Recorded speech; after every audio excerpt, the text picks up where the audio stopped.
আচ্ছা সমস্যা তো আপনি সৃষ্টি করতেছেন। আপনারা কে কইছে এখানে আসতে? আপনি জানছিলেন আপনার জায়গা মতো। কি হয়েছে ভাই? কি আর হইছে ভাই, যে এই লোক বলে এর নার্সিং পড়াইতো, এই মায়ের নার্সিং করাইছে বলে স্বামী স্ত্রী তারা এখানে মাইয়া তো বাড়ি। আচ্ছা আপনি আসছেন কোন জায়গা থেকে? আমি আসছি ভাই বরিশাল থেকে। বরিশাল থেকে আসছেন শরীয়তপুর। আচ্ছা আপনার সমস্যাটা কি একটু আমাদের বলেন। আমার সমস্যাটা ভাই, ও হচ্ছে আমার বউ। বিয়ে করছেন? হ্যাঁ। কিভাবে বিয়ে করছেন? আমরা কোর্ট ম্যারেজ করছি। কোর্ট ম্যারেজ করে বিয়ে করছেন? কতদিন বিয়ে করছেন? 5 বছর। 5 বছর? জি। আচ্ছা এরপর কি হয়েছে? এরপর ওই যে ও পড়াশোনা করতো, ডাক্তারি পড়াশোনা করাইছে আমি। টাকা পয়সা খরচ সব আপনি দিয়েছেন? হ্যাঁ টাকা পয়সা। আপনার ফ্যামিলির সদস্য আছে কয়জন? আমার ফ্যামিলি সদস্য হচ্ছে 7 জন। আপনি করেন কি? আমি অটো চালাই। অটো চালাই এই যে পড়াশোনা করাইছেন আপনার বউরে? এত কষ্টের টাকা রে ভাই, অনেক কষ্ট করছে। আপনার ফ্যামিলির মধ্যে কি উপার্জন ক্ষমতা আপনি এই ব্যক্তি? হ্যাঁ। এরপর আপনি পড়াশোনা করাইছেন? জি।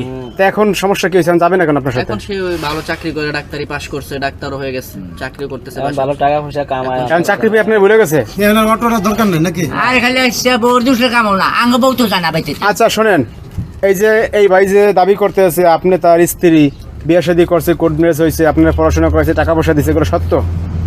ভাই সবকিছুই সত্য। সে আমার লেখাপড়ার পিছনে টাকা পয়সা দিছে, কিছু কিছু টাকা দিছে। এখন কথা হলো যে বিয়ে করছেন? হ্যাঁ, আমাদের দুজনের মত এক করে বিয়েও করছিলাম। এখন আমি তো আর আগের মতো নাই, আমি এখন চাকরি পাইছি, আমি এখন নিজে প্রতিষ্ঠিত হইতে পারবো। এখন তার সাথে আমার যাওয়ার কোনো প্রশ্নই আসে না। আমি তার সাথে যাইতে পারবো না। তারে বলেন এখান থেকে চলে যান। মানে আমার ভালো না। এটা কোনো কথা? এই এটা কি ধরনের কথা?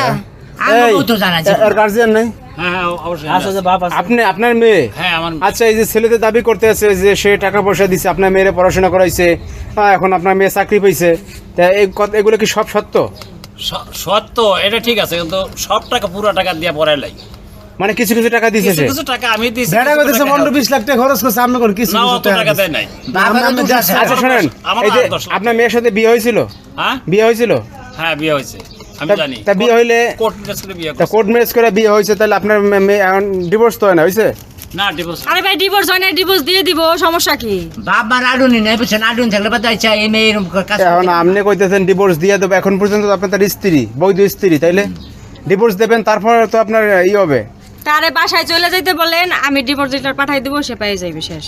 আপনারা এটা মিটমাট করে দেন, আমি আমার বউ। মিট পাড়ে যাইতো না ভাই। যাইতো না। আপনি এত বউ বউ করেন না। এখন আমার লেভেল আর আপনার লেভেলটা বুঝতে হবে। আপনি একজন অটো চালক, আপনার সাথে আমার যায় না, বুঝলেন? বাবা বাবা, জায়গার উপরে পোল্ট্রি ভাই।